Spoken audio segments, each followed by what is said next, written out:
საღამოშიდობისა, ვიდრე ლუის ნავარო ქართულ პოლიტიკურ სპექტრს პარტიულ რეიტინგებს აცნობს, საზოგადოება ჯერ კიდევ წინა კვირას გამოქვეყნებულ NDI-ის კვლევებზე მსჯელობს, მათ შორის საგარეო საკითხებით, რომელიც ამ კვლევაში მნიშვნელოვან ადგილს იკავებს.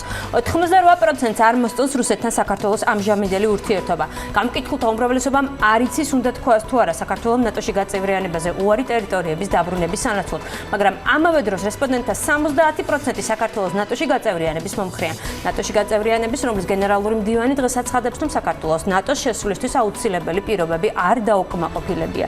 რა არის ეს ძირითადი პირობები, რამდენად გულწრფელია მოსახლეობა რუსეთთან და ნატოსთან დაკავშირებულ პასუხებში და მართებულია თუ არა კითხვა ნატო ტერიტორიების სანაცვლოდ ან პირიქით. კახა კუკავა და დიმიტრი ლორთქიფანიძე ისაუბრებენ ამ თემებზე. მე ვარ თეა სიჭინავა და თქვენ უყურებთ არგუმენტებს, სადაც განსხვავებული აზრის მქონე ადამიანები საკუთარ არგუმენტებს იცავენ.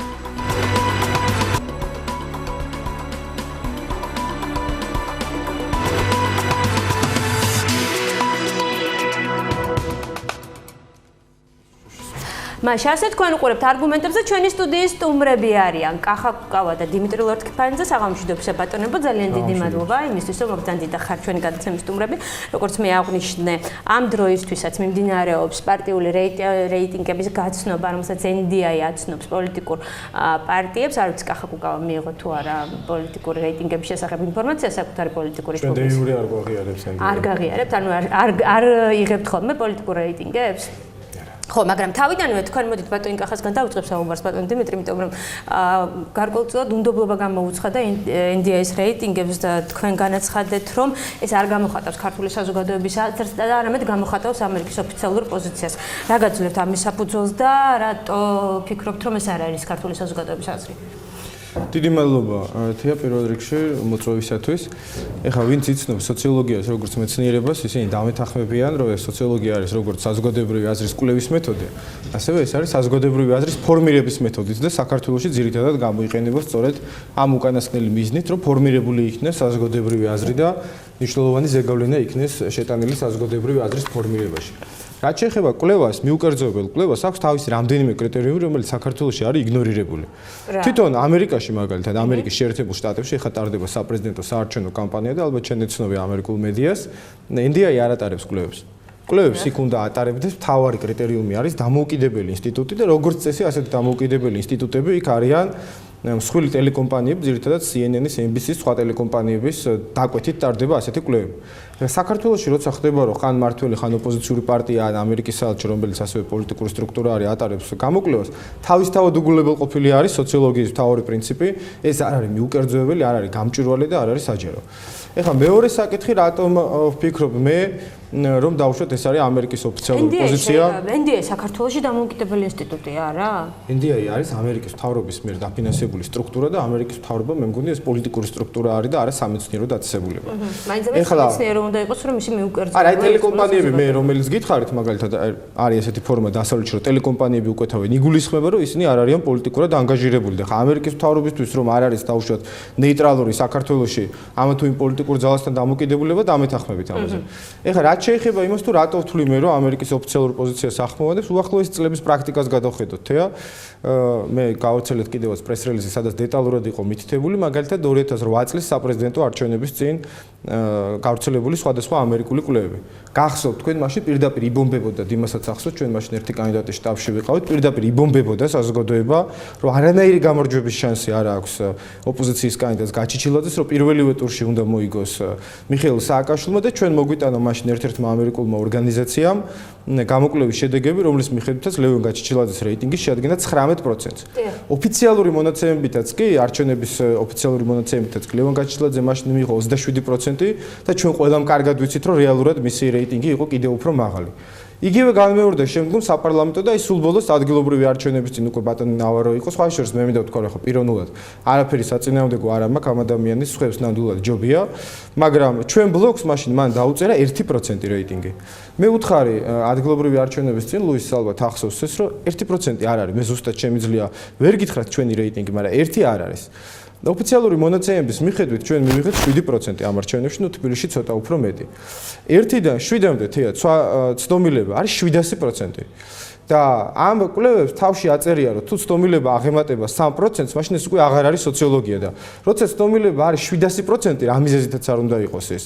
ნუ თავისთავად ცხადია რომ ამის უკვე არ შეიძლება ქონდეს. გასაგებია, მოდი ჩაგიკითხები. ანუ იქიდან გამომდინარე, რასაც თქვენ ამბობთ დღეს, რომ ეს არ არის ქართული საზოგადოების აზრი, რაც დაფიქსირებულია კონკრეტული კვლევაში ციფრების მიხედვით. ამაზე თქვენ საუბრობთ წარსულის გამოცდილებაზე. არა, რატომ მე შემიძლია გითხრათ? დღევანდელი კვლევის შედეგები. დღევანდელი კვლევის შედეგები ხვალიდან დაიწყება, მე ვფიქრობ, გამოქვეყნება, მე შემიძლია უბრალოდ ვარაუდი გამოთქვას და შემდგომ ერთ-ერთ შემდგომ გადაცემაში თქვენ შეგიძლიათ ეს შეაჯამოთ, რომ ამ კვლევის მიხედვითაც ნაციონალურ მოძრაობას ექნება აშკარად გამოხატული პირველი ადგილი. დიდი სხვაობა იქნება დაახლოებით, კი, რა თქმა უნდა, იმიტომ რომ დღეს ნაციონალურ მოძრაობას 50%-ზე ჩანებული არა, როგორც ეს. მე გეტყვით დაახლოებით რა ინფორმაციასაც ვფლობ, რომ ეს არის 50%-ის მიდამოებში იქნება ნაციონალური მოძრაობის რეიტინგი, 20%-ის მიდამოებში ეს იქნება ქართული ოცნების რეიტინგი და ყველა სხვა პოლიტიკური ძალის რეიტინგი იქნება ერთნიშნა.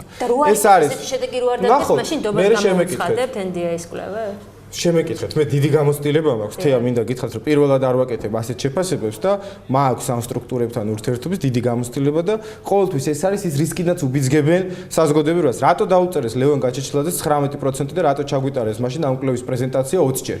რომ წინასწარ შეგუებული ყოფილიყო საზოგადოებრივი აზრი, როცა წააგებთ და როცა CESCO გამოგიცხადებთ სხვა შედეგებს, არ გაგიკვირდეთ და სხვა რაიმესთათვის არ უნდა ემზადოთ. ამიტომაც მე ვფიქრობ უბრალოდ, რომ ეს ნამდვილად არის სუბიექტური მიზეზი დაგისახელეთ, აგერ იქნება ამ კვლევის შედეგები და რაც თავარია ნებისმიერი სოციოლოგი, რომელიც თქვენ არ უნდა მოიწვიოთ, კიდევ ერთხელ დაგიდასტურებთ იმას, რომ არ შეიძლება დაინტერესებული ხარი ატარებდეს ასეთი ტიპის სოციოლოგიურ გასაგებია. მოდით მაშინ ჯერ ბატონ დიმიტრის ვკითხოთ და შემდეგ უფრო დავიკონკრეტეთ, რა მიზანს შეიძლება ემსახურებოდეს NDI-ის მხრიდან ის, რომ მაგალითად კონკრეტულად ნაციონალურ მოძრაობას დაუწეროს ისეთი პროცენტული მაჩვენებელი, როგორც თქვენ ამბობთ და არა რეალურად საზოგადოების აზრი დააფიქსიროს. ბატონ თქვენ ენდობით თუ არ ენდობით ამ კვლევებს? მოდით ბატონი კახას ლოგიკას მივყვეთ, საკმაოდ ძლიერი ლოგიკით, ძლიერი ჯაჭვით ჩამოაყალიბა, ლოგიკური. პირველ რიგში იმიტომ, რომ სოციოლოგია როგორც მეცნიერება, ზუსტი მეცნიერება ეს ერთი, ხოლო მეორე როგორც მიზნის მიღწევის საშუალება, ხო, ბატონ კახა, ესე ჩამოაყალიბეთ თქვენ. მე ვეთანხმები ამ კუთხით ბატონ კახას, ვინაიდან ეჯგარეშია, რომ იგივე exit polები, რომელიც არჩევნების წინ ხორციელდებოდა და რომელიც ძალიან საეჭვოდ ემთხვეოდა ხოლმე მაღალი პოლიტიკური თანამდებობის პირების მიერ წინასწარ გამოთქმულ ვარაუდებს. იგივე ვანო მერაბიშვილის რუსული გამოცემის მიმართ მიცემულ ინტერვიუში მან 64% დაასახელა ადგილობრივი თვითმმართველობის არჩევნების წინ 2010 წელს, რაც პირდაპირ მე აისახა exit polებში და ასე შემდეგ, ხომ? ეხლა რაც შეეხება ბატონ ლუის ნავაროს, ბატონ ესე ვთქვათ უბრალოდ ნაციონალურ დემოკრატიულ ინსტიტუტს, რომელსაც იგი ხელმძღვანელობს, რა თქმა უნდა, ეჯგარეშია, რომ ეს ორგანიზაცია გამოირჩევა თავისი ავტორიტეტულობით და მის მიმართ ესე ხელაღებით საუბარი, რა თქმა უნდა, არ გვარგებს და გეტყვით რატომ, მიუხედავად იმისა, რომ ძალიან ბევრ საკითხში მე შემაკ ეჭვი ამ კვლევების შედეგების მიმართ და მე არც დამიმალავს ბატონი ლუის ნავაროსთვის, რომელსაც რამოდენიმე დღის წინ შევხვდით, ჩვენ გქონდა შეხვედრა გუდაურში, ერთ-ერთ თქოთ კონფერენციაზე, უბრალოდ სემინარზე, როდესაც მე გამოვხატე ჩემი სკეპტიკური დამოკიდებულება ჩატარებული კვლევების სანდოობასთან დაკავშირებით და ვთქვი, რომ სანამ მე არ გავეცნობი პირადად მე ერთი სუბიექტი, აქ არ არის ლაპარაკი პოლიტიკოსზე, ვთქვათ, არ მეცოდინება თუ რა კონკრეტული ტექნოლოგიური პროცესია ამ კვლევის შედეგებს დადებული. ჩემთვის ყოველთვის კითხვის ნიშნით იქნება და პასუხგაუცემელი იქნება შეკითხვაზე პასუხი, თქვათ იგივე დემოკრატიას რომ უჭერს 59% ჩვენი მოსახლეობის, უბრალოდ გამოკითხულთა 59%, რომ თურმე ქვეყანაში დემოკრატიული პროცესები ვითარდება იმ პირობებში, როდესაც ყველანი ვთანხმდებით, ყველანი აბსოლუტურად, ხო, ვინც საღათ მოაზროვნეა, რომ ქვეყანას არ გააჩნია მართლმსაჯულება, ანუ სასამართლო თავისუფალი, ქვეყანას არ გააჩნია გამჭვირვალე არჩევნების საარჩევნო გარემო, ქვეყანას არ გააჩნია დამოუკიდებელი მედია და ის მედია, რომელიც დამოუკიდებელია, ვერ მაუწყებლობს იმ მასშტაბებით, რითაც უზრუნველყოფილი უნდა იყოს დემოკრატიული ველის დაფარვა და ეს არის ის საყრდენი ბურჯები, რომელზეც დაფუძნებულია დემოკრატია და ამის მერე რომ ჩვენ ვიღებთ კვლევაში შედეგებს, რომ 50% არის ასე ვთქვათ მომხრე და უბრალოდ გვარწმუნებს იმაში, რომ ქვეყანა დემოკრატიული გზით ვითარდება, რა თქმა უნდა, კვლევების დამკვეთი ორგანიზაციის მიმართ შეკითხვებს აჩენს. კი ბატონო, იქვე უნდა აღინიშნოს, ქალბატონო, იმდენად მწავედ დგას ეს საკითხი თქვენთან, როგორც მაგალითად კახა საუბრობს იმაზე, რომ ეს არ არის ქართული საზოგადოების აზრი, არამედ ეს არის მაგალითად ოფიციალურ ვაშინგტონის, ხო? კახა ესე ფიქრობ. რა თქმა უნდა, ამ შემთხვევაში მე ჩემი დამოკიდებულება მაქვს სიფრთხილესთან დაკავშირებით, ვინაიდან მე ჯერჯერობით კითხვის ნიშნებს ვსვავ, ვინაიდან მაინტერესებს პასუხები კითხვებზე, ვინ ატარებს კვლევას. NDI უშუალოდ არ ატარებს. გაინტერესებს თქვენ? ტექნოლოგიური პროცესი მაინტერესებს. ვინაიდან NDI არის კვლევების დამკვეთი, გინდაც NDI, გინდა IRI, ხო? იმის დამიხედვით თუ რომელი მართველი პარტიაა შეერთებული შტატების ხელისუფლებაში. ამ შემთხვევაში ეს არის დემოკრატიული პარტიის იდეების და ინტერესების გამომხატველი არასამთავრობო ორგანიზაცია, რომელიც საქართველოში აქტიურად ეწევა საქმიანობას და მათ შორის სოციოლოგიური კვლევების კუთხით გვევლინება ერთ-ერთ მთავარ დამკვეთად. ჩვენ რა თქმა უნდა არავითარი საფუძველი არ აგვაქვს შევიტანოთ ეჭვი მანამ სანამ საბოლოო შედეგები არ დადგება და სანამ ამ შედეგებიც განმახორციელებელი კონკრეტული კვლევითი ორგანიზაციის ტექნოლოგიური პროცესი არ იქნება ჩვენთვის ცნობილი. ხო, ეს შედეგები კონკრეტულად პარტიების რეიტინგიდან გამომდინარე, ბატონ დიმიტრი, თუ კონკრეტულ სოციალურ საკითხებთან იგივე საგარეო კურსთან მიმართებაში. საგარეო კურსთან მიმართებაში და ქვეყანაში დემოკრატიის ხარისხებთან დაკავშირებით ჩვენ მივიღეთ შედეგები, რომელსაც პირადად მე არ ვეთანხმები და ამას ღიად ვაცხადებ. არც საგარეო კურსთან დაკავშირებით. ბევრ საკითხში არ ვეთანხმები. ხა არის თქვა იგივე ბატონ ბიძინა ივანიშვილთან დაკავშირებით, ხო, დასმულ კითხვაზე რამდენი ადამიანი დაუჭერდა მხარს გამოკითხულთა შორის და 70% მხარს უჭერს, თუმცა ის 8% მე მგონია რომ გაცილებით უფრო დიდია პროცენტი იმისა. 70% გაცილებით მეტი უნდა იყოს, ვინაიდან აქ არის ძალიან ლოგიკურ საკითხთან მიმართება კითხვის ფორმით. ეთანხმებით თუ არა კანონიერებისთვის. ეთანხმებით თუ არა რომ კანონიერია ადამიანს, რომელიც საქართველოში დაბადებულია, საქართველოში გაზრდილია, საქართველოში ნაცხოვრებია, დღესაც საქართველოში ცხოვრობს, აღუდგეს მოქალაქეობა. და მხოლოდ 70%-ია მხარდამჭერი ამისი? მხოლოდ 70%, 8% წინააღმდეგია. ძალიან მაინტერესებს, რა კრიტერიუმებით არის ეს კითხვები? აი 8%-ში მაგალითად აკაკი მინაშვილი შედის, რომელიც დღესაც აცხადებს იმას, რომ მეორედ აცხადებს, უკვე პირველად მან ეს თქვა რამდენიმე თვის. რამდენი აკაკი მინაშვილი ყავს ეხლა ჩვენ და რამდენი პალიკო კუბლაშვილი ყავს. რადგანაც ეს ესაუბრებს. ხო, 8%, ეს იგი 8%. მოძრაობის რეიტინგი არ უნდა იყოს 45. ხო, თუ ეს უნებრივია. 8? 8%. არა, ეხლა ანუ თქვენ გიდათ იმის თქმა, რომ 70% ვინც ამბობს, რომ ბიძინა ივანიშვილს უნდა აღუდგეს მოქალაქეობა, 70% მხარს უჭერს ბიძინა ივანიშვილს? არა, ესე არ არის, თია, მაგრამ მე გეტყვი, ასე ვთქვათ, მოდი გაყალბებულს მეც მოვერიდები, მაგრამ ასე ვთქვათ, კორექტირებული სოციოლოგიის ერთ-ერთი მეთოდოლოგია რა არის ახლა ეს? ტყუილის პროპაგანდაში რა შედის, რომ მართალიც თუ არ გაურია იმ ტყუილში და ახლა თუ სულ ჩამოწერე 100%-ზე ტყუილები, რა თქმა უნდა, დამაჯერებლობა იქნება ნაკლები. მათ შეარჩიეს, მე ვფიქრობ, ყველაზე ისეთი საკითხი, რომელშიც ახლა NDA-ის რო არის თქვა, ისედაც ყველა მიცის, მე არ შემხედრია მაგალითად ადამიანი, მართლაც აკაკი მინაშვილის გარდა, რომ ივანიშვილისთვის პასპორტის დაბრუნებაზე იყოს წინააღმდეგი. ამიტომ რა თქმა უნდა, ასეთი ასე ვთქვათ, სწორი და ადეკვატური პასუხებიც უნდა იყოს იმისათვის, რომ სულ 2-3 ფურცელზე გაკეთებულ საკონძო შეკითხვებზე პასუხებს კონდეს მეტი დამაჯერებლობა. მე ერთ რაღაცას ისევ გამიმეორებ, თეა შენ არ მიაქცევ ყურადღება, ცდომილებას რაც შეეხება. რამოდენიმე თვის წინ იცით, რომ ქართულმა ოცნებამ დაუკვეთა კვლევა კაჭკაჭიშვილის ბიუროს. ეხა იქნება NDI-ის კვლევა. აი მე გირჩევდი, რომ მე და დიმა კი არა დავუშვათ, როცა ეს პარტიული რეიტინგები გამოგვიყვდება, მოიყვანე ორივე სოციოლოგი აქ დასვი და რატო? ორივეს უწერია თავის თავფურცელზე, ორივეს უწერია თავფურცელზე დავასრულებ, რომ 3%-ს არ აღემატება კვლევა. ეხლა თუ შედეგებში სხვაობა არის 30 და 40%, ესე იგი მაშინ ბოდიში მომითხოვია და ადგილი აქვს უბრალოდ სიყალბეს და თაღლითობას. მოდით აქვე რომ არ იყოს გაუგებრობა NDI-ის ზოგადად ჩვენ გქონდეს ველი რომ დებატის სტომილება. სტომილება, კი, როდესაც რეალურად სხვაობა არის დიმა 40%, 30%, 25% ან ხანდახან უფრო მეტიც, მაშინ საზოგადოებამ ხო არ შეიძლება რომ ერთსაც სოციოლოგი უძახოს და მეორესაც სოციოლოგი უძახოს. ესე იგი ერთ-ერთი მათგანი არის უბრალოდ ავანტიურისტი. ძალიან საინტერესო კითხვა. ამ კითხვას პასუხი სოციოლოგებთან დაკავშირებით, NDI-ის კონკრეტულ NDI-ის კვლევებთან დაკავშირებით, გქონდა ჩვენ შეთავაზება NDI-ის ოფისთან, მაგრამ მათ განაცხადეს, რომ დებატის ფორმატში ისინი არ მიიღებენ მონაწილეობას. დღეს ლუის ნავარო იქნება პირდაპირ საუბრის სტუმარი ეკაბერიძესთან, საინტერესო საუბარი იქნება და მოისმენს მაყურებელი ლუის ნავაროს განმარტების კვლევასთან დაკავშირებით. რაც შეეხება დებატთან დაკავშირებით, NDI-ის აქვს თამოყალიბებული პოზიცია, ამიტომ ისინი დებატში მონაწილეობას არ იღებენ. ეს რაც შეეხება დებატს. ცნობილია, ვინ აწარმოებს NDI-ის დაკვეთით კვლევებს. არის იქ საინფორმაციო ველთან დაკავშირებით განმარტება NDI-ის კონდა, როდესაც მოახდინა ახსენა იეგო კაჭკაჭიშვილის სოციოლოგიური კვლევების ორგანიზაცია, ხო? ერთ-ერთი ყველაზე სანდოობით გამორჩეული. და ჩვენ ვიცით, რომ ბატონი იაგო აწარმოებს ესეთ კვლევებს. თქვენთვის თუ ცნობილია თუ არა, ვინ აწარმოებს NDI-ის დაკვეთით კვლევებს? NDI-ის აქვს მოცემული განმარტება მიმართებაში საინფორმაციო ველს რა კომპანიაც ასრულებს. ორი კომპანია თუ არ ვცდები და ეს არ არის დაფარული, ამასთან დაკავშირებით როგორც ჟურნალისტებისთვის ისე საზოგადოებისთვის არის ხელმისაწვდომი ინფორმაცია.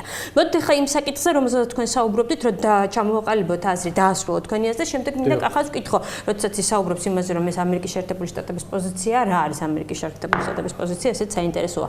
ანუ თქვენ ასე რომ ვთქვათ, ნაწილობრივ გარკვეულწილად სკეპტიკურად უყურებთ იმ მონაცემებს, რომელიც NDI-მ დადო, თუნდაც რიგ საკითხებთან მიმართებაში, თუნდაც იგივე ბიძინა ივანიშვილის მოქალაქეობასაც შეეხება. დიახ, მე სკეპტიკურად უყურებ, იმიტომ რომ კიდევ ერთხელ ვიმეორებ, არსებობს შეკითხვები, რომელზეც მე მიღებული მაქვს თანხმობა ბატონი ლუისისგან, შეგიძლიათ ეს წინსწრებით დაუსვათ კიდეც წინასწარ ამ შეკითხვას ბატონი ლუისის მიმართ, თუ კი იქნება ასეთი შესაძლებლობა, რომ ჟურნალისტმა მას დაუსვას კითხვა ლორდ კიპაინძესთან დაკავშირებით, დაუსვა თუ არა ლორდ კიპაინძე მას ეს შეკითხვა პირდაპირ, შეგიძლიათ გამოიყენოთ ჩემი ასე თქვათ ეს წინადადება, პირადად მე მისგან ველოდები პასუხს, რომ კონკრეტულად გავერკვეთ ტექნოლოგიურ პროცესში რამდენად სანდო არ და როგორ შეიძლება რომ იქნეს მხარდაჭერილი საზოგადოების მხრიდან. ახლა ის ფაქტი, რომ აქამდე წარმოებულ კვლევებთან დაკავშირებით საზოგადოებაში არსებობდა შეკითხვები იგივე პოლიტიკურ ორგანიზაციების რეიტინგებთან დაკავშირებით, ეს ხომ არ ახალია.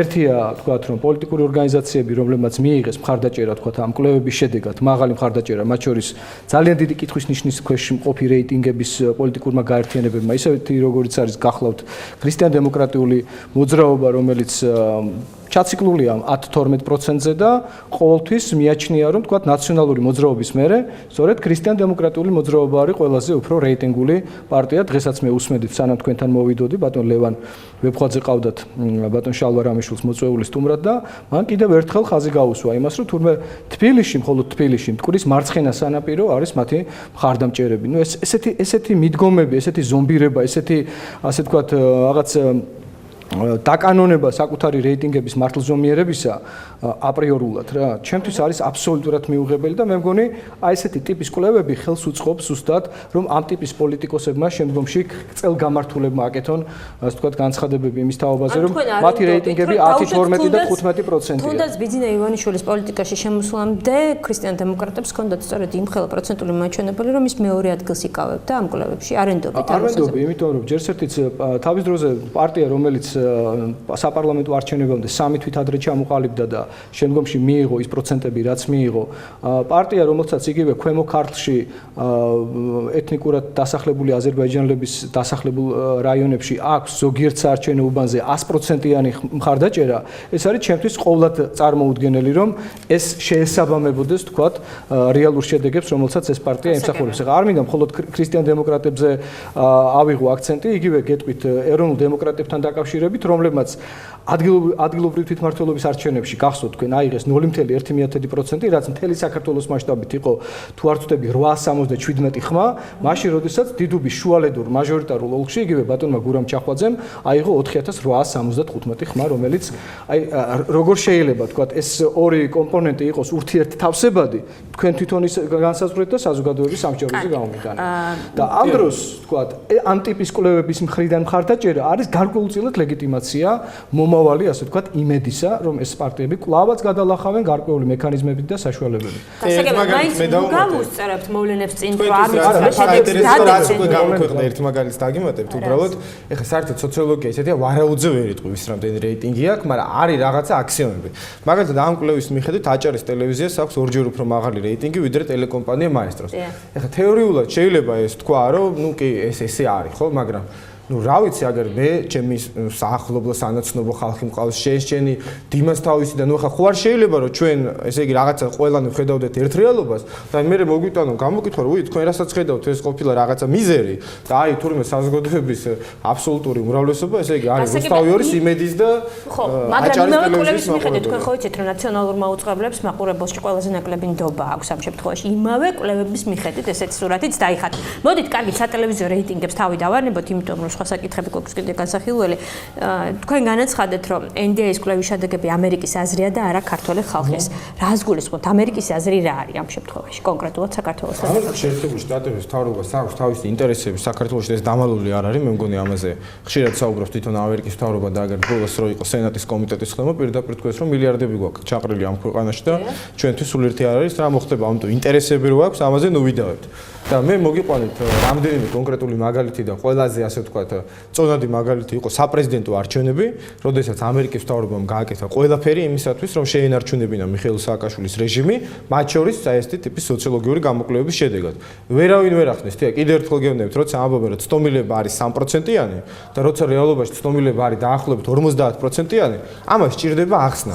ჩვენ არ შეიძლება ჩვენი თავი ჩავიყენოთ რაღაცა იდიოტების მდგომარეობაში, აი გვეუბნებიან ისეთ ტყუილს, რომელიც ვიცით რომ ტყუილია, ნუ მაგრამ არაფერი რაღაც კომენტარები გავუკეთეთ და გავატარეთ. არა. თქვენ გაქვთ მოლოდინი, რომ ამ კვლევების მიხედვითაც ნაციონალურ მოძრაობას იმდენად მაღალი რეიტინგი ექნება, რომ ეს იქნება წინასწარი. მე მაქვს ეს მოლოდინი, თუმცა მე კიცებითი და კატეგორიული ტონით რასაც გეუბნებით, ეს არის რაც უკვე გავიდე. ხა რაც მომავალ შეეხება, მე შეგვიძლია მოლოდინები გითხრათ, მაგრამ საპრეზიდენტო არჩევნებზე და ადგილობრივ არჩევნებზე ეს არის ციფრები. შეიცვალა მოცემულობა არა? რა მოცემულობა მითხარით რა მოცემულობა ეს იქ პოლიტიკური კონიუნქტურა რო შეიცვალა, ამიტომ სოციოლოგიური კომპანიებიც ეხა უფრო ობიექტურად იმუშავებენ? არა, მე ამას საუბრობთ ამ არა, კონტექსტი ხო ეს იყო და ჩვენ ხო ყველანი კარგად ხვდებით ეხა სოციოლოგიური კომპანიები და NDI ხო არ არის ამოვარდნილი კონტექსტიდან. NDI-სთან იცით ხო როგორი იერარქია არის დამფინანსებელი USAID არის საელჩოსთან პასუხისმგებელი და საელჩო ამერიკის მთავრობასთან.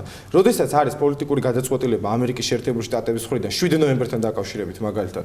ერთადერთი მთავრობა, რომელმაც არ გააკრიტიკა 7 ნოემბერი, ეს ხო ამერიკის მთავრობა. მაშინ როდესაც ზოგიერთმა ევროპულმა მთავრობამ 7 ნოემბრის საღამომდე გამოაქვეყნა თავისი საპროტესტო განცხადება, მათ შორის საფრანგეთის მთავრობამ.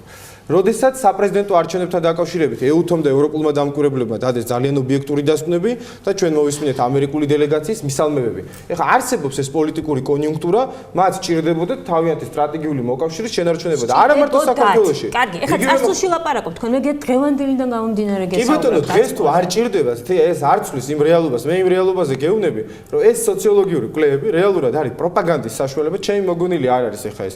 ამაზე თვითონ ამერიკელი ექსპერტები შეგიძლიათ მოიწვიოთ, ამიტომ თუ სხვანაირად დაჭირდათ, კი, სხვანაირ კვლევებს გამოაქვეყნებენ, მაგრამ ეს არანაირად არ ნიშნავს იმას, რომ თავისთავად ჩვენ აქ სოციოლოგიურ კვლევასთან. თქვენ ეხლა დღევანდელი კვლევის მიხედვით ხედავთ, რომ NDI იმავე კურსს ინარჩუნებს, რაც 2007 წელს. კი, მეც იმამაც რაც თქვა, ხედავ ბევრ საკითხს, რომელშიც მე პირადად ძალიან დიდ ეჭვს შევიტანდი იმაში, რომ ნატოს მომხრეთა რიცხვი საქართველოში გაიზარდა. მე არ მინდა წინ გავუსწრათ მოვლენებს, იმიტომ რომ 70% ბიძინა ივანიშვილის ეს არ არის ძალიან პატარა. კი, აგიხსენე ტექნოლოგია, ხო, ჩემი მოგონილი არ არის, შეგვიძლია ამ დარგის სპეციალისტებს, PR სპეციალისტები მოიყვანო, როცა ამბობ ტყუილს, გიგაბოკერია არის პრაქტიკაში ამის საუკეთესო, ესე იგი, ოსტატი, აი როცა გინდა თქვა ტყუილი, ჯერ 90% სიმართლე უნდა გაურიო და მერე უნდა მიაყოლო 10% ტყუილი. ახლა 100% ტყუილს თუ ვილაპარაკებ, არავინ არ დაგიჯერებს. ამიტომ ეს ივანიშვილის პასპორტი არ არის დღეს საქართველოში საკითხი, რომელზეც აზრები გაყოფილია, ხო? ახლა უმრავლესობა რისი მომხრეა. ყველა ვიცით, რომ საზოგადოების უმრავლესობა ამას არ თulis, ასე ვთქვათ, სამართლიანად. მე ერთ რაღაცას გეტყვი მაგალითად, აი 100%-იანი კვლევა არის. ნუ რა ვიცი, ყველაფერზე არის შეკითხვა, მე მგონი ხილზე და ბოსტანზე და ქალები მეტი უნდა იყოს თუ არა პარლამენტში და რა ვიცი, უამრავ საკითხზე. არ არის ესეთი აქტუალური შეკითხვები, მაგალითად უჭერს თუ არა ქართული საზოგადოება მხარს ავღანეთში ქართული სამხედრო მისიის გაგზავნას.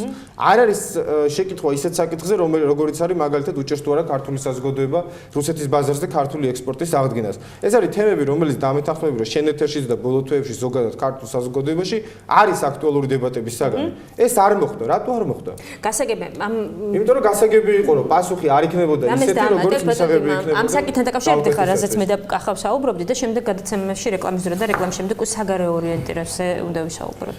კი, მე უბრალოდ მინდა გავაგრძელო ბატონი კახას აზრი იმასთან დაკავშირებით, რომ ერთია, თქვათ, კვლევის ჩატარების სამართლიანობის პრინციპები, მეორეა სანდოობა, რომელსაც გამოხატავს ან არ გამოხატავს საზოგადოება. მეც ისე როგორც ბატონ კახას, რომელიც პარტიის ლიდერია, მაგრამ მე ამ შემთხვევაში პარლამენტის ასე ვთქვათ, კონკრეტული ფრაქციის გადმოსახედიდან შემიძლია ვისაუბრო, ვინაიდან გარკვეული შეხებები მაქვს მოსახლეობასთან და საზოგადოებასთან. ბუნებრივია, საზოგადოებაში გარკვეული კითხვის ნიშნები არსებობს და ასეთი ეჭვის გამოთქმის საფუძველი, რომ არსებობს უხერხული შეკითხვები, რომელზეც არის დანამდვილები ცნობილი წინასწარი შესწავლის მასალების მიხედვით საზოგადოების მკვეთრად ნეგატიური განწყობები უბრალოდ არ ისმის. არ ისმის, ვინაიდან შესაძლოა სახელმწიფოსთვის მართლაც სტრატეგიულად ძალიან მნიშვნელოვანი და გამართლებულია კონტინგენტის შენარჩუნება ავღანეთში ISAF-ის პროგრამაში, რომელიც კონტრტერორისტულ, ანტიტერორისტულ საქმიანობას და მოქმედებებს ახორციელებს, მაგრამ მეორეს მხრივ ეს თემა არის ძალიან მტკივნეული საზოგადოებისთვის, ვინაიდან საზოგადოებაში არ არსებობს კითხვაზე პასუხი. თუ რატომ უნდა იღუპებოდნენ ქართველი ახალგაზრდები, თქვათ, რაღაც პროგრამაში, რომლის მიზნებიც საქართველოსთვის მეტნაკლებად, თქვათ, არ არის გამჭვირვალე თავის შედეგების თვალსაზრისით. 12 ჯარისკაცი ყავს გარდაცვლილი ხომ ავღანეთში და არც ერთი მათგანის თაობაზე ჩვენ არ გვაქვს 15 ჯარისკაცია გარდაცვლილი და არც ერთის თაობაზე ჩვენ არ გვაქვს კონკრეტული ინფორმაცია თუ რა დავალების შესრულების პროცესში გარდაიცვალნენ ეს ადამიანები. რომ ეს ადამიანები, რომლებიც უძეგლოდ არიან წასულები ფაქტურად ამ ქვეყნიდან, რომ უკვალოდ არიან გამქრალნი, ისე რომ საქართველოს მათთან დაკავშირებით რა თქმა უნდა ეს გაღიზიანებას იწვევს, ეს აღშფოთებას იწვევს საზოგადოებაში, ხომ შეიძლება სახელმწიფოებრივი მიზნები სწორად იყოს საზოგადოებამდე მიტანილი და ამის შემდეგ გამოკვლევაც ჩატარდეს და კვლევებიც ჩატარდეს, მაგრამ ერთ შემთხვევაშიც და მეორე შემთხვევაშიც თემას ადევს ტაბუ. გასაგებია. გადაცემაში რეკლამის დროა, რეკლამის შემდეგ დავუბრუნდეთ ჩვენს გადაცემაში თემას, რომელიც ეხება საგარეო კურსს და მოსახლეობა რამდენად გულწრფელია თუნდაც იმ საკითხებთან დაკავშირებით, რომელიც რუსეთთან ურთიერთობას და ასევე ნატოში გაწევრიანებას უკავშირდება. რეკლამა და რეკლამის შემდეგ დავუბრუნდებით.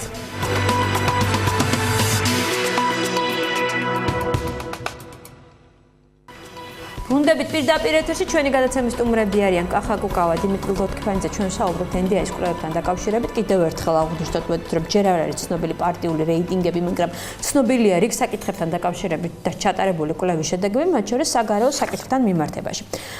მაგალითად, გამოკითხულთა საკმაოდ დიდი ნაწილისთვის, 88%-ისთვის, რუსეთთან საქართველოს ამჟამინდელი ურთიერთობა არ არის მისაღები. არის ესეთი კითხვა, უნდა თქვას თუ არა საქართველოს ნატოში გაწევრიანებაზე უარი ტერიტორიების დაბრუნების სანაცვლოდ, რაზეც გამოკითხულთა 40%-ს უმრავლესობას პასუხი არ აქვს ამ თემაზე, 33%-ისთვის აღნიშნული შემოთავაზება მიუღებელია, 26%-ისთვის კი მისაღებია. ნატოში გაწევრიანებას კი 70% უჭერს მხარს. თქვენ უბრალოდ საუბრობდით გადაცემის პირველ ნაწილში ნატოში გაწევრიანების მსურველთა რიცხვმა იკლო, ხო? 70%-ია. ესე იგი სარეკლამო ესეც არ არის რეალურად. სარეკლამო ჭრის დროს ლაპარაკობდით და ეს თავისთავად NDI-ის გამოკითხებმა რომ მიიღო რა კითხაობის ფორმა 70 თუ 80 ეს უკვე სწორი არ არის და 70%-ია წერია გარკვევით 70% იყო შედეგები. მე გეტყვი ვარაუდებს, ხო? რამდენი შეიძლება იყოს, თუმცა ზუსტი პასუხი უნდა გასცენ ალბათ მე ვთხოვდი ქართულ სოციოლოგებს და თუ გამოუჩნდება დონორი არ ღირს ეს მილიონები, რომ ეგ ერთხელ მართლაც ჩატარდეს მეცნიერული კვლევა. ეხლა რაც შეეხება ჩემ ვარაუდებს, 70% იყო პლებისციტის მიხედვით გაყალბებული პლებისციტის მიხედვით, ვიცით რომ გაყალბებული იყო ის არჩევნები. გაყალბებული იყო, პლებისციტი იყო გაყალბებული. 5 იანვარს ეხლა თუ გაყალბდა საპრეზიდენტო არჩევნების არჩევნების პარალელურად, მის მერე როცა 100% მოდის მარნეულიდან, რაზეც არ უნდა იყოს პასუხი და ახალქალაქიდან გასაგებია რომ გაყალბებული არის, იმიტომ რომ 100% არ არსებობს ბუნებაში ეგეთი შედეგი. მაგრამ მაშინაც იყო 70%.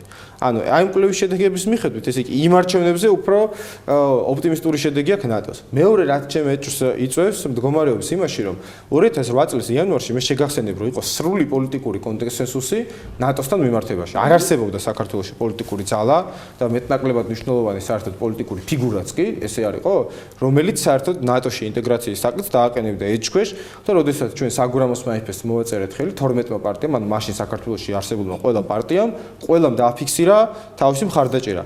იმ პარტიებიდან მინიმუმ 9-ვარმა შემდგომში თავის პოზიცია გადასინჯა. ეს ხო არ ხდება ბუნებაში ერთმანეთისგან დამოუკიდებლად, რომ ესე იგი 9-ვარი პოლიტიკური სპექტრი პოზიციას იცვლის და ის 70% რჩება უცვლელი. მესამე რაც ჩემს ასე ვთქვათ ეჭვებს საჩენს ამასთან დაკავშირებით, რომ თქვენ არ ვიცით წაიკითხეთ თუ არა, ეხლა იქ წერია რომ ევროკავშირთან მიმართებაში 70% არის მომხრე, 72 თუ არ ვწდები. ხა რეალურად მე რასაც უყურებ დღეს საზოგადოებაში ზუსტადაც კონსენსუსი არის საქართველოს ევროპულ ორიენტაციაზე და არავინ ამ საკითხს არ აყენებს ეჭვიშ ქვეშ რომ საქართველოს უნდა იყოს ორიენტირებული ევროპაზე და ერთ დროს გახდეს ევროკავშირის წევრი, ხოლო ნატოზე მიდის ეს დებატები, გვინდა არ გვინდა, მე მგონი ხედავთ ამას, რომ ეს დებატები მიდის და შეუძლებელი არის რომ ერთი და იგივე ციფრი იყოს ამისი მომხრე. ანუ თქვენ ვარაუდობთ რომ 2008 წლის შემდეგ ნატოში გაწევრიანების მსურველთა რაოდენობა შემცირდება. თუმცა დებატები არ იყოს საერთოდ. ვერ ნახავდი, ჩვენ რომ დაგჭირვებოდა აი ახლა ასეთი ტიპის დებატების გამართვა 2008 წლის იანვარში რომ მოგეწვია რესპონდენტი, რომელიც კრიტიკულად ისაუბრებდა ნატოზე, შეიძლება მთელ საქართველოში ერთი რესპონდენტი ვერ მოგეძებნა, სხვა ვითარება იყო. ერთი კითხვა კიდე როგორც ჩვენთვის მაგალითად აფხაზეთიდან დევნილისთვის შეიძლება აქტუალური იყო, აი ესეთი შეკითხვა არის დასმული, რომ დაეთანხმებოდით თუ არა ნატოში ინტეგრაციაზე უარზის თქმას, თუ კი რუსეთი დაეთანხმებოდა აფხაზეთის და ეგრეთ წოდებული სამხრეთ ოსეთის ტერიტორიაზე საქართველოს იურისდიქციის აღდგენას. და დადებითი არის 26% და არ ვიცი 100% რატო არ არის. ეს ახლა ჰიპოთეტური შეკითხვა არის რა თქმა უნდა, მაგრამ შეკითხვა მათი ფორმულირებულია, ჩემი ხო არ არის. რომ აი თუ კი შედგებოდა ასეთი შეთანხმება, რომ აფხაზეთი და სამოჩაბლო იქნეს დაბრუნებული საქართველოს იურისდიქციაში, იმის საფასურად, რომ საქართველოს არ შევიდეს ნატოში. თქვენ იქნებოდით წინააღმდეგი ან დიმა ან მე ან საერთოდ შეიძლება ჩვენ მოვნახოთ ჯამთელი ფსიქიკის ადამიანი, რომელიც იტყოდა, რომ არა არ გვინდა აფხაზეთის და სამხრეთ ოსეთის საქართველოს ტერიტორიაზე იურისდიქციაში დაბრუნება, გვირჩევნია ნატოში შევიდეთ და ისინი დარჩნენ. ახლა ჩაგეჭრები რა თუ შეიძლება. აი იგივე კითხვაა, ხო? 33% არის, როგორც ახლა გავიგეთ, წინააღმდეგი იმისა, რომ საქართველოს თქვათ პრეფერენციების დონეზე ნატოზე უარი არ თქვას ტერიტორიული მთლიანობის აღდგენის სანაცვლოდ. აი აქვე რო დაისვას ესეთი შეკითხვა, თქვათ, რამდენად თანახმა ხართ, რომ საქართველოს გაწევრიანდეს ნატოში, თუ მინდა სხვავე ოკუპირებული ტერიტორიების გარეშე. თქვენ როგორ ფიქრობთ, რა შედეგს მივიღებთ? რა შედეგს მივიღებთ? ჩემი აზრით კატეგორიულად უარყოფით, ანუ არც ერთი საღათმოაზროვნე ჯანსაღი თავის ქვეყნის მოყვარული ადამიანი არ ეტყვის ტერიტორიებზე უარს ნატოში შესვლის სანაცვლოდ, ხო? აი ამ შემთხვევაში, აი ამ კითხვის გადამოწმება უკუღმა რო დავატრიალოთ, პირიქით რომ დავატრიალოთ ესე იგი შეკითხვა და გადავამოწმოთ ეს შეკითხვა. ნატო ქალბატონო თეა, ბატონო კახა, თუ არ მეთანხმებით, ჩემ საზოგადოებასაც მიმართავ შენიშნა მომეცით. ნატო არის მიზნის მიღწევის საშუალება. მიზანი გახლავთ ევროკავშირი. ევროკავშირში შესვლა არის ამავე დროს გარანტია იმისა, რომ საქართველოს ტერიტორიული მთლიანობა უნდა აღიდგინოს. ანუ ამ ყველა მიზნის მიღწევის მთავარ საშუალებას ჩვენ გვევლინება ქოლგა, რომელსაც ქვია ნატო, ესე იგი ნატო არის მიზნის მიღწევის საშუალება და არ არის თავადა მიზანი. ასე რომ, როდესაც კითხვა ისმის ცვლით თუ არა თქვენს ტერიტორიული მთლიანობის საკითხს ნატოში ინტეგრაციაზე და ამაზე რომ მე პასუხს მაძლევს კვლევითი ორგანიზაცია რომ 33% ჩემი მოქალაქეებისა თურმე გაცნობიერებულ, ინფორმირებულ პასუხს იძლევიან, რომ მზად არიან აფხაზეთი და ცხინვალი დათმონ ნატოში ინტეგრაციის სანაცვლოდ. ანუ ეს კითხვა ეს არის ჩემთვის კატეგორიულად მიუღებელი. თქვენ ესე მიიღეთ 33%-ის პასუხი იმაზე, რომ ესე დააყენეთ თქვენ საკითხი, რა თქვენ წაიკითხეთ. არა, მოდით ესე ვთქვათ, არა, მაგალითად თქვენ როგორც წაიკითხეთ და სრულად ობიექტურად წაიკითხეთ იმ კვლევის შედეგები, ამიტომ აქ არის სწორედ ის ეშმაკი დეტალებშია, ხო, ნათქვამია რა. ამიტომ სანამ ჩვენ ამას ძალიან ღრმად არ ჩაუღრმავდები და პოლიტიკოსი, იმიტომ ხარ პოლიტიკოსი, რომ ამას გავუკეთო ანალიზი. და ზოგადად ზედაპირულად არ იმსჯელო იმაზე, რაც გესმის ყურში და რასაც გადმოსცემ ვერბალურად, ხო? ამიტომ მე კიდევ ერთხელ ვსვავ, ეს არის ჯერ ესეთი აბსოლუტურად შეურაცხყოფელი, მსგავსი კითხვით რომ თქვენ მე მომმართოთ, მე თქვენ კითხვაზე პასუხს არ გაგცემთ. ჩავთვლი რომ მე თქვენთან საქმე არ მაქვს. უბრალოდ. ამიტომ კიდევ ერთხელ ვიმეორებ. ეს დაახლოებით იგივეა, რომ მე შევატრიალე შეკითხვა და მე თქვა რომ ევროკავშირში თანახმობარ თუ არა შევიდეთ აფხაზეთისა და ცხინვალის გარეშე და როგორც მე ვატყობ ჩვენს პოლიტიკურ სპექტრში განსაკუთრებით უმრავლესობისკენ მოიძებნებიან ისეთი პოლიტიკოსები, რომლებიც მზად არიან საკუთარი ძალაუფლების შენარჩუნების ფასად ამ კითხვაზეც გასცენ პასუხი და მათ შორის ისეთი როგორიც იმ დროის მოცემულ მომენტში მათ აწყობთ. მე პირადად მიმაჩნია რომ მსგავსი ტიპის შეკითხვაც კი, თუმცა შეკითხვას რა თქმა უნდა წინ არაფერი არ უდგას, მაგრამ ჩემთვის იქნებოდა შეურაცხყოფელი. მით უმეტეს შეურაცხყოფელია, როდესაც წარმოვიდგენ, რომ ჩემი ქვეყნის საღათმოაზროვნე ელექტორალური ნაწილის 33% გამოკითხulis, ზოგადად და იქ დაახლოებით 2000 კაციანი ფოკუს ჯგუფია ხო შერჩეული, როგორც მე მაქვს ინფორმაცია, 33% 2000 კაციდან აცხადებს რომ ისინი კი ბატონო იყოს 5000, რა მნიშვნელობა აქვს. ამიტომაც ვამბობ, სანამ ამ ქვეყანაში არ ჩამოყალიბდება კულტურა ალტერნატიული კვლევების ჩატარებისა, სანამ ჭკუას არ ვისწავლით ოპოზიცია, რომ შევკრიბოთ თუნდაც რაღაცა ლოგიკური გონივრული თანხა, დავიქირავოთ გრინბერგი ჩვენს ბატონო 5-6 ხო არის მთავარი აუდიტორიუმი სოფლიოსი, ხო? ხო, ჩვენი პროფესორები ჩაურთოთ ალტერნატიულად როგორც კომპლექსური ექსპერტიზები ტარდებათ, კომისიური ექსპერტიზები, ხო? ამისი ანალოგიით. მოვიწვიოთ ის გრინბერგი, ჩაურთოთ ჩვენი საქართველოს თბილისის ივან ჯავახიშვილის სახელობის უნივერსიტეტის სოციოლოგიის კათედრის პროფესორები, რამდენიმეს მე ვიცნობ, არ ჩამოვთვლი უბრალოდ, თორემ ძალიან დიდ პატივს ვცემ. იგივე ბატონ ლევან მეტრეველს, მაინც ვიტყვი, იმიტომ რომ ეს ადამიანები ისინი არიან, რომლებიც 10 წლეულების განმავლობაში ეწევიან კვლევებს და დავდოთ დასკვნა. შემდგომ მოვიწვიოთ პატივცემული NDI, რომელსაც მხოლოდ მადლობა უნდა უთხრათ იმისთვის, რომ შვრება საქართველოს, ასე ვთქვათ, საზოგადოებისთვის ინფორმაციის მიწოდებისთვის. მოვიწვიოთ კაჭკაჭიშვილი, მოვიწვიოთ არ ვიცი კიდევ ვინც არიან ბატონი გოჩა ჭეიშვილი თუ არ ვწდები, წკიტიშვილი, რომელსაც მე პირადად მივიჩნევ ერთ-ერთ ასე ვთქვათ ძალიან მნიშვნელოვან კვლევარად და შევადაროთ მათი კვლევები. ხო შეგვიძლია გავაკეთოთ. ახლა რა დაჯდებოდა ასეთი კვლევები? $100,000-ზე მეტი დაჯდებოდა? $50,000 რას ლაპარაკობ? შეიძლება თუ არა რომ ამხელა თანხა გამოყოს ოპოზიციამ ერთიანად. ძალიან მიუხედავად იმისა, რომ გადაცემას დებატები ქვია, ძალიან მნიშვნელოვანი აქცენტები გააკეთა დიმამ და მინდა არა მარტო დავეთანხმო, არამედ აი პრინციპული დებულებები თქვა. პირველი რაც თქვა, ეხლა ფულის შეგროვების სახე ექნება ამას თუ სხვა ფორმა ექნება, მნიშვნელოვანი არის რომ ერთზე მეტი სუბიექტი აღიარებდეს ასეთი კვლევების ობიექტურობას, ხო? როდესაც მაგალითად ამერიკაში ატარებს CNN-ი გამოკითხვას და Fox-ი, ნუ ყველა მიცის რომ CNN-ი უფრო წაუდემოკრატებს და Fox-ი უფრო წაურესპუბლიკელებს, მაგრამ სხვაობა მათ რეიტინგებს შორის არ არის 2-3%.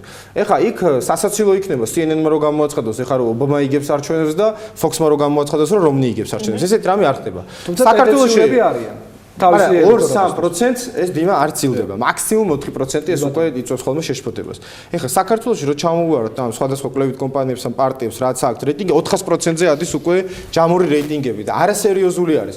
რას დიმამ თქვა, იმიტომ არის მნიშვნელოვანი, რომ უნდა იყოს რაღაცა ერთი კვლევა მაინც, რომელსაც მარტო მოგებული კი არ გამოაქვეყნებს, რომ აი ამ კვლევაში 12% მაქვს ან 52% მაქვს. არა. ვიღაცა ვისაც არ აქვს. ხო და რო დაეთანხმოს, ამისთვის არის აუცილებელი რას დიმამ თქვა, მიუკერძებელი რო იყოს. რომ ან საერთო ფულით დაფინანსდეს, ან ყოველ შემთხვევაში ვისი ფულითაც დაფინანსდეს, წინასწარ უნდა კონდეს ნდობა. ეს არის პრინციპული ამბავი. მეორე, პრეფერენციული შეკითხვებზე ძალიან მნიშვნელოვანი აქცენტი გააკეთა აგრეთვე.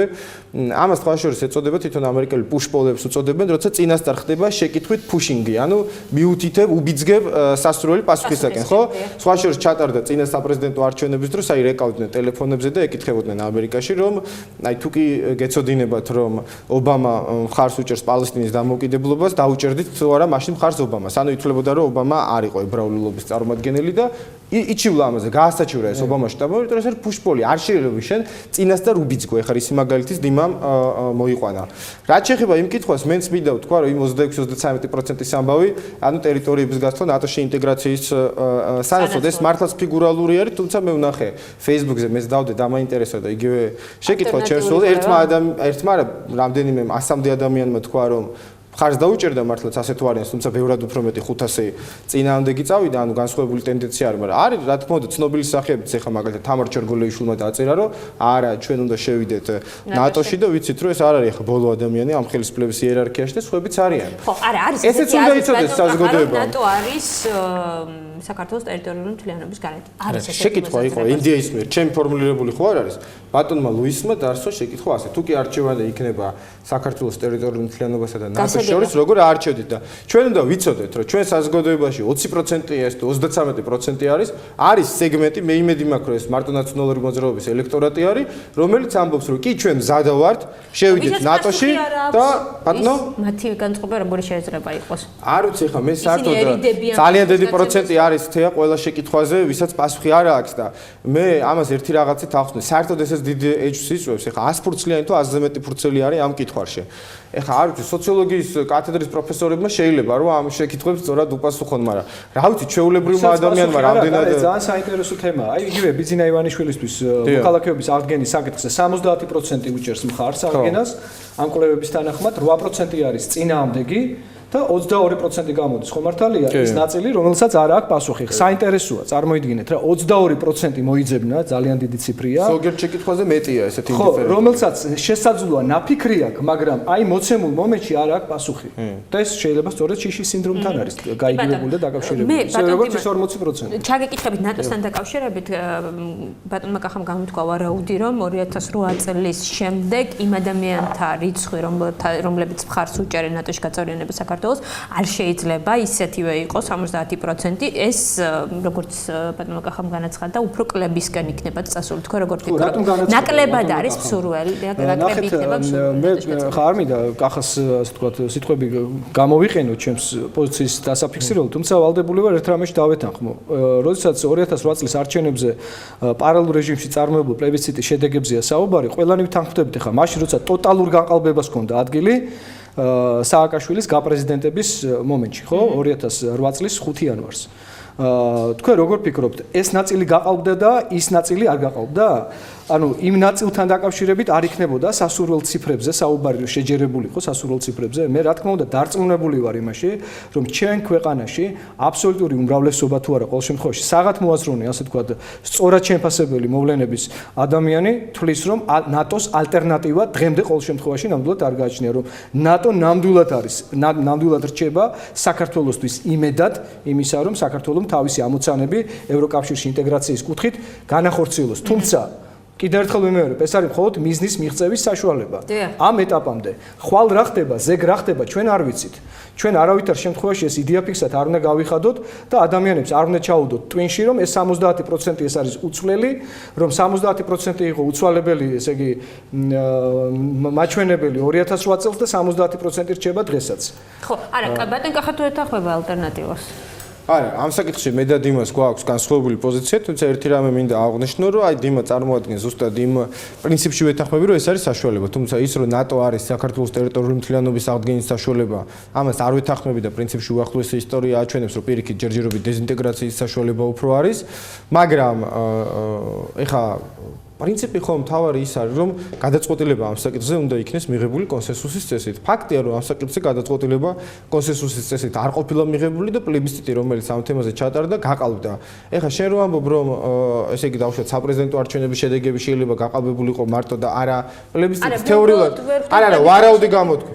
თეორიულად შეუძლებელი არის, թե არ გაყალბებული იყო, იმიტომ რომ ძირითადი პრეტენზიები რაც ჩვენ გქონდა საპრეზიდენტო არჩევნების შედეგებთან იყო ის, რომ თელ რიგ უბნებზე დაფიქსირებული იყო 100%-იანი აქტივობა. მაშინ როცა თეორიულად შესაძლებელი არის მაქსიმუმ 70%-ზე უკვე უბანი იჭედებათ, ესე იგი მინიმუმ 30% მომატებულია კამერით. მე რას ვამბობ, იცით, ბოდის ვიხდი რა კახა. მე ვამბობ, რომ ნატოს ალტერნატივა ბუნებაში არ გააჩნია ჩვენთვის.